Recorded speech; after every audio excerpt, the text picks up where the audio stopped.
और अब हमारे पास अगला सवाल है बजाज फाइनेंस के बारे में। संजीव कुमार समझना चाहते हैं छोटी अवधि का नज़रिया क्या है? तो फिर तो इसमें मुख्य रूप से आप चार्ट का ही सहारा लेंगे।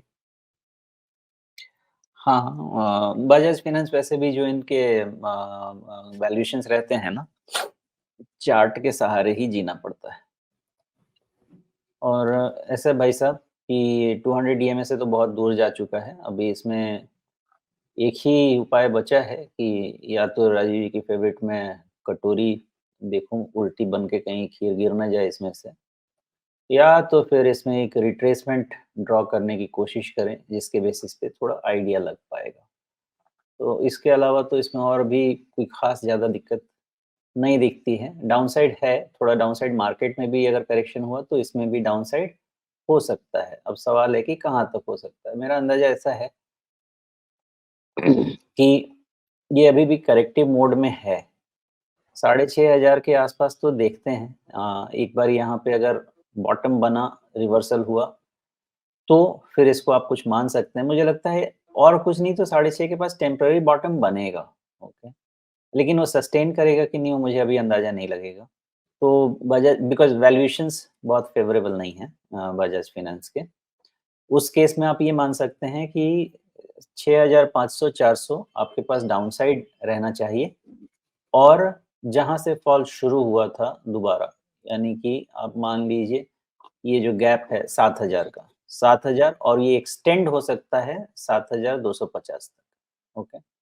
ये रेंज में फिलहाल बजाज फाइनेंस आपको कंसोलिडेट करता हुआ दिखेगा बिकॉज़ 6400 के आसपास वाला ऑलमोस्ट 68% रिट्रेस हो जाएगा, तो इतनी आसानी से नहीं टूटना चाहिए, ऐसा मेरा अंदाज़ा है। अब अगर आपने पूछा है वेरी शॉर्ट टर्म के लिए, वेरी शॉर्ट टर्म में अभी भी ट्रेंड इसका पॉज़िटिव एज़ सच नहीं हुआ है।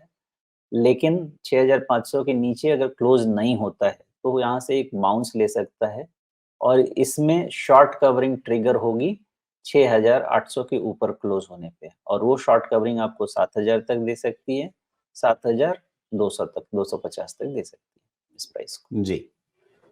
यहाँ पे चार्ट पे 2 संरचनाएँ आपके सामने हैं। एक तो रिट्रेसमेंट का आपने ज़िक्र किया कि रिट्रेसमेंट देखें, क्योंकि उल्टी कटोरी अब इसमें बनाने का मन इसलिए भी नहीं है कि ऊपर बहुत गोल जैसी चीज़ नहीं दिख रही है, इसके बदले मुझे पहाड़ दिख रहे हैं 3।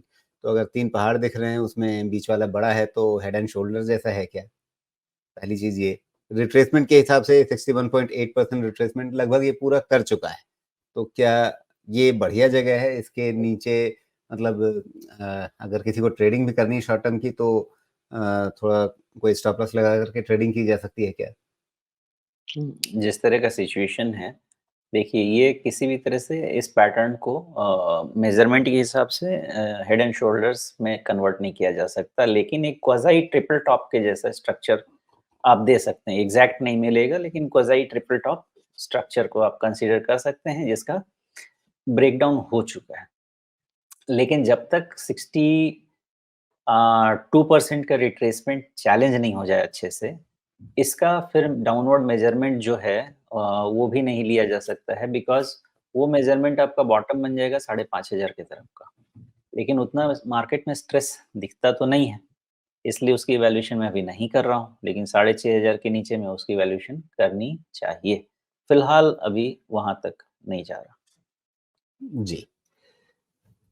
नहीं, तो इसीलिए मैंने पूछा ना कि क्या इसमें कोई नज़दीक का अभी 66-50 के आसपास है, तो उसके नज़दीक का कोई स्टॉप लॉस लगा कर के कोई इसमें ट्रेड इनिशिएट ये कर सकते हैं? छोटी अवधि का नज़रिया अगर ये ट्रेड शुरू करने के लिए पूछ रहे हैं और अगर कहीं इनके पास पहले से है, तो उसमें रिस्क मैनेज करने के लिहाज से भी किस लेवल पे खास करके पिन पॉइंट करें कि भई इस लेवल के नीचे खतरा बढ़ जाएगा?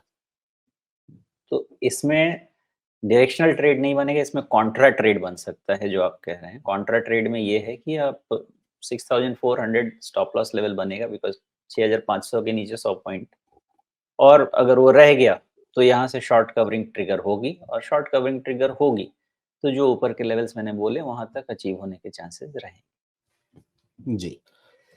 तो कई बार होता है, मैं 2-3 बार सोमेश जी से घुमा-फिरा करके इसीलिए पूछता हूँ कि जिन दर्शक ने हमारा ये सवाल पूछा है, तो उनकी स्थिति क्या होगी? उन्होंने बहुत साफ नहीं लिखा है, इसलिए उनकी जो भी स्थिति होगी उसके हिसाब से उनको अपने मतलब का जवाब मिल जाए, ये मेरी कोशिश रहती है। और इसीलिए सोमेश जी को कई बार लगता भी होगा कि एक ही बात क्यों घुमा-फिरा करके बार-बार पूछ रहे हैं। लेकिन उसका मकसद इतना ही रहता है सिर्फ़ कि हमारे दर्शक जो हैं, उनको अपने मतलब की पूरी जानकारी मिल जाए, जिसके बेसिस पे हम लोग बार-बार कहते हैं कि ये जो चर्चा है वो इसलिए नहीं है कि आपको एक बाबा जी की पुड़िया दे दी जाए कि भई ये आपको दे दिया, प्रसाद खा लिया, चमत्कार हो जाएगा, वो नहीं है। यहाँ पे एक डिस्कशन होता है, उस डिस्कशन को आप इनपुट की तरह से लीजिए और उसके बाद फिर उस इनपुट को आप इस्तेमाल करिए अपने आगे के रिसर्च में। रिसर्च कीजिए, अपनी खोजबीन कीजिए, पढ़ाई-लिखाई कीजिए, उसके आगे अपना निर्णय लीजिए और इस प्रोसेस में अगर ज़रूरत हो तो एक प्रोफ़ेशनल एडवाइस लीजिए, पेशेवर सलाह लीजिए। अभी हाल में ये जो बिज़नेस मीडिया है उससे जुड़ी कुछ चीज़ें ऐसी रहीं, कल परसों में सेबी का एक फ़ैसला आया था और उसके संदर्भ में हमारे व्हाट्सएप ग्रुप के अंदर भी लोगों ने उसकी चर्चा थोड़ी की कि भई क्या हो रहा है ये? तो हमने वहाँ पे भी यही कहा कि देखिए इवन मैं क्या बोल रहा हूँ, सोमेश जी क्या बोल रहे हैं, हमारे च प्लेटफ़ॉर्म पे दूसरे मेहमान जो आते हैं वो क्या बोल रहे हैं, वो सब चीज़ें सिर्फ़ आपके लिए एक इनपुट हैं। मतलब वो अंतिम फ़ैसला नहीं है कि सोमेश जी ने कह दिया बस वही करना है। वो एक इनपुट है, उसको इस्तेमाल कीजिए, आगे रिसर्च कीजिए, उसके हिसाब से अपना एक इन्फॉर्म्ड डिसीज़न अगर आप लेंगे, तो बाज़ार में क्या हो रहा है, किसका इंटेंशन क्या है, किसकी नीयत क्या है आप नहीं जान सकते कि चैनल पर, इस प्लेटफ़ॉर्म पर, कहीं और किसी अखबार में, किसी पत्रिका में आने वाला कौन व्यक्ति किस नीयत से क्या बोल रहा है। इसलिए किसी की भी बात हो, उसे आप सिर्फ़ एक इनपुट की तरह से लीजिए, जो आपको अपने रिसर्च में मदद कर रहा है, इससे आगे कुछ नहीं। कोई भगवान नहीं है बाज़ार का, किसी की बात अंतिम सत्य नहीं है और ये बात मेरे ऊपर लागू है, सोमेश जी पे लागू है, कोई भी और आपको कहीं भी किसी प्लेटफ़ॉर्म पे दिखता है, सब पे ये बात लागू है। इस बात को हमेशा ध्यान रखिएगा।